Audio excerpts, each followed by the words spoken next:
Good morning, friends. Myself Jatin Dave from Asapura School Bhuj, and we are going to continue. This is third explaining video from the lesson number 4, structure of atom. चलिए आज हम बात करने वाले हैं Bohr's model of atom के बारे में.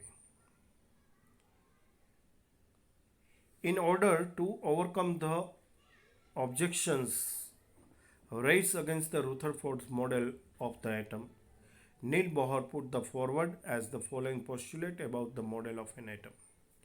तो रुथरफोर्ड के मॉडल पर कुछ सवाल सामने आए जो इसके ड्रॉबैक्स बने और उसका मॉडल है वो फेल हुआ. उसके अगेंस्ट में कुछ ऐसे ऑब्जेक्शंस उठे.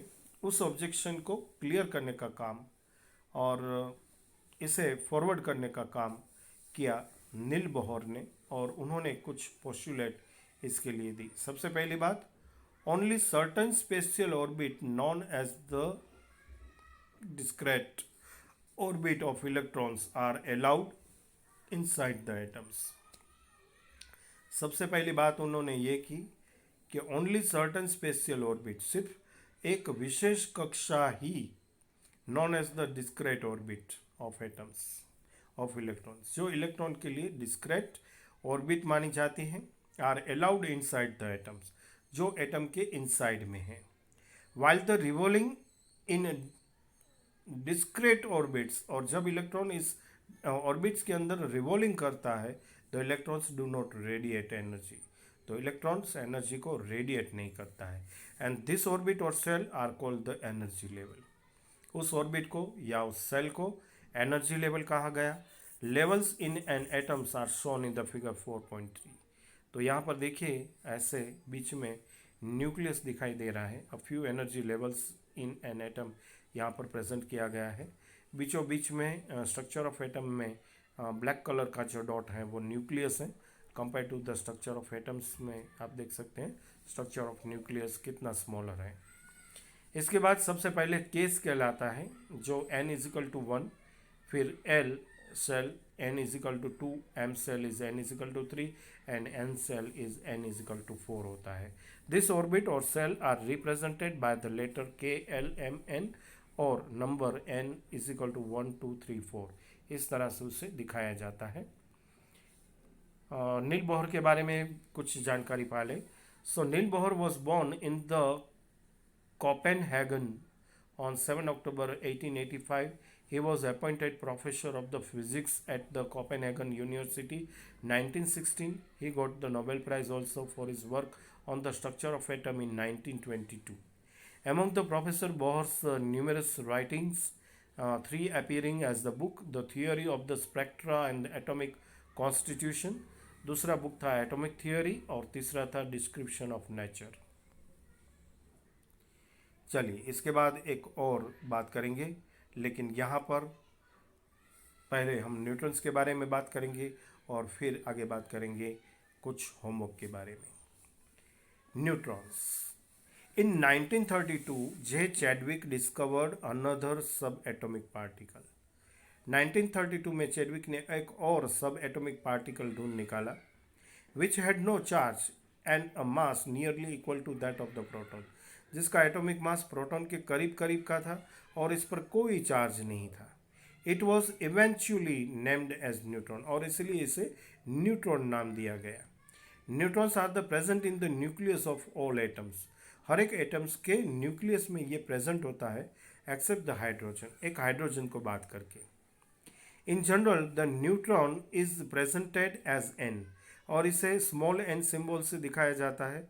The mass of atom is therefore given by the sum of the mass of the proton and neutron present in the molecules. और जो एटॉमिक मास है ये atomic mass the sum of the masses of the proton and neutron present in the nucleus के हिसाब से counting किया जाता है. मतलब कि न्यूक्लियस के अंदर जो टोटल नंबर ऑफ प्रोटॉन्स और नंबर ऑफ न्यूट्रॉन्स होते हैं, इन दोनों का जो मास होता है, टोटल मास, इसका सम ये होता है atomic mass of atom. Okay, यहाँ पर दो एक्सरसाइज आपके स्क्रीन पर हैं और ये दोनों की दोनों आपको एज अ होमवर्क कंप्लीट करनी है. हम कंटिन्यू करेंगे नेक्स्ट टॉपिक को. how are electrons distributed in the different orbits or cell? The distribution of the electron into different orbits of an atom was suggested by the Bohr and Bury. The following rules are followed for writing the number of electrons in the different energy levels or cell. First, the maximum number of electrons present in a cell is given by the formula 2n square, where n is the orbit number or the energy level index 1, 2, 3, 4, etc. Hence, the maximum number of the electron in a different cells are as follows. First orbit or K cell will be 2 multiplied by 1 square is equal to 2. Second orbit or L cell will be 2 multiplied by 2 square is equal to 8. Third orbit or M cell will be 2 multiplied by 3 square is equal to 18. Fourth orbit or N cell will be 2 multiplied by 4 square is equal to 32, and so on. The maximum number of electrons that can be accumulated in the outermost orbit is 8. Electrons are not accumulated in a given cell unless the inner cell are filled. That is, the cells are filled in the stepwise manner. Atomic structure of the first 18 element is shown in the schematically in the figure number 4.4. कहने का मतलब ये था कि जो atomic structure है, atomic structure के अंदर न्यूक्लियस के इर्द गिर्द सर्कुलर ऑर्बिट्स बनी हुई होती हैं, और इस सर्कुलर ऑर्बिट्स में इलेक्ट्रॉन्स किस तरह से अरेंज होते हैं, तो इसके लिए फॉर्मूला है 2 मल्टीप्लाई बाय n स्क्वायर. अगर जो फर्स्ट ऑर्बिट है तो इसमें ज़्यादा से ज़्यादा 2 इलेक्ट्रॉन, सेकंड ऑर्बिट में 8, फिर 18, फिर 32, इस तरह से इलेक्ट्रॉन इसमें समावेश होते हैं. दूसरी बात यह है कि maximum number of electron that can be accumulated, कोई भी सर्कुलर ऑर्बिट में ज़्यादा से ज़्यादा एक ऑर्बिट में 8 इलेक्ट्रॉन्स समा सकते हैं. और तीसरी बात यह थी कि इलेक्ट्रॉन्स अरेंजमेंट है वो फर्स्ट ऑर्बिट से शुरू होती है, और एक ऑर्बिट फुलफिल हो जाने के बाद दूसरी के बाद तीसरी, इस मैनर्स में इलेक्ट्रॉन्स हैं वो अरेंज होते हैं. इसके हिसाब से जो पीरियोडिक टेबल है हमारा, उस पीरियोडिक टेबल के फर्स्ट 18 एलिमेंट में किस तरह से इलेक्ट्रॉन अरेंजमेंट है, ये टेक्सचुअल टेबल फिगर नंबर 4.4 में दिखा है, जो अभी हम आपके सामने थोड़ी देर में डिस्प्ले कर रहे हैं. लेकिन इससे पहले हम एक एक्टिविटी को देखना चाहेंगे, 4.2 एक्टिविटी को. Make a statistic atomic model displaying electric configuration of the first 18 elements. देखिए यहाँ स्क्रीन पर कुछ आपके लिए hydrogen, lithium, barium, boron, carbon, nitrogen, oxygen, fluorine, neon, helium, sodium, magnesium, aluminium, silicon, phosphorus, sulphur, chlorine और argon को दिखाया गया है. तो आपके सामने ये सारे हैं schematic atomic structure of the first 18 element. किस तरह से इलेक्ट्रॉन अलग अलग ऑर्बिट में अरेंज हुए हैं, ये आपके सामने ये शो कर रहा है. The composition of the atoms of the first 18 element is given in the table 4.1 also. लेकिन यहाँ पर एक छोटी सी और होमवर्क आपको ले लेनी है, राइट डाउन करना है, और इसके बाद हम आगे बढ़ेंगे वैलेंसीज के डिस्कस के साथ. क्या है valency? We have learn how the electrons in an atom are arrange in the different shell और ऑर्बिट. हमने ये देखा कि डिफरेंट सेल और ऑर्बिट में इलेक्ट्रॉन किस तरह से अरेंज होता है. The electron present in the outer most shell of an atom are known as the valence electron. तो आउटर मोस्ट सेल के अंदर जो इलेक्ट्रॉन्स प्रेजेंट होते हैं, इसे वैलेंस इलेक्ट्रॉन कहा जाता है. And from the Bohr and Bury scheme, we also know that the outermost cell of an atom can 2 electrons in its outermost cell, and all other elements have the atoms with 8 electron in the outermost cell.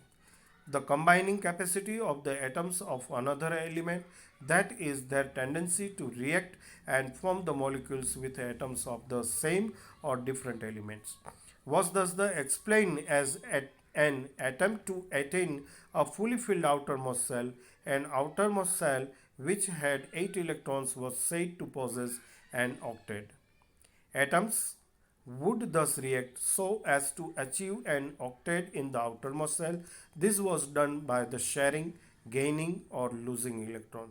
तो outermost orbit में हर एक element चाहेगा कि उसके outermost orbit जो है वो octet rule के हिसाब से इसके अंदर 8 इलेक्ट्रॉन फुलफिल होने चाहिए, जिसके कारण उसे स्टेबिलिटी मिलेगी।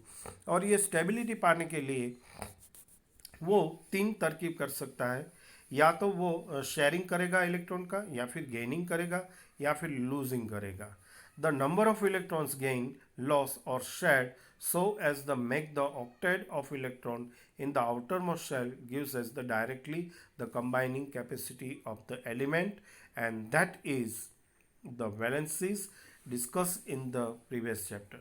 For example, hydrogen, lithium, sodium atoms contain the one electron each in outermost shell, and therefore each one of them can lose one electron, and so they are said to have valency of 1.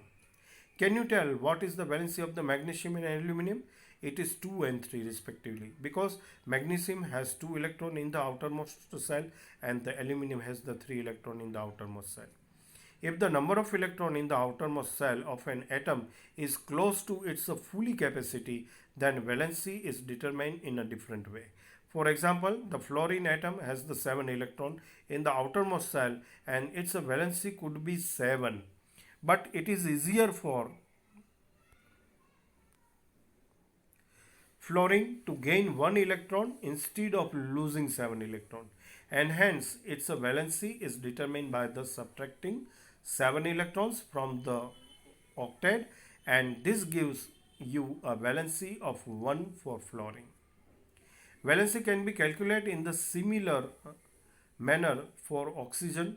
What is the valency of oxygen? That you get from this calculation. Therefore, an atom of each element has the definite combining capacity is called its valency, and valency of the first 18 element is given in the last column of the table 4.1. One more questions now for your homework,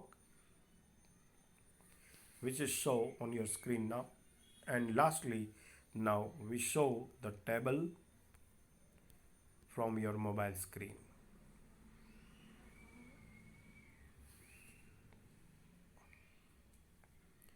okay, तो इस video में यहाँ तक। फिर से continue करेंगे इस lesson को, structure of an atom, next video के साथ। तब तक के लिए आज्ञा दीजिए। धन्यवाद। Thank you very much. Bye bye.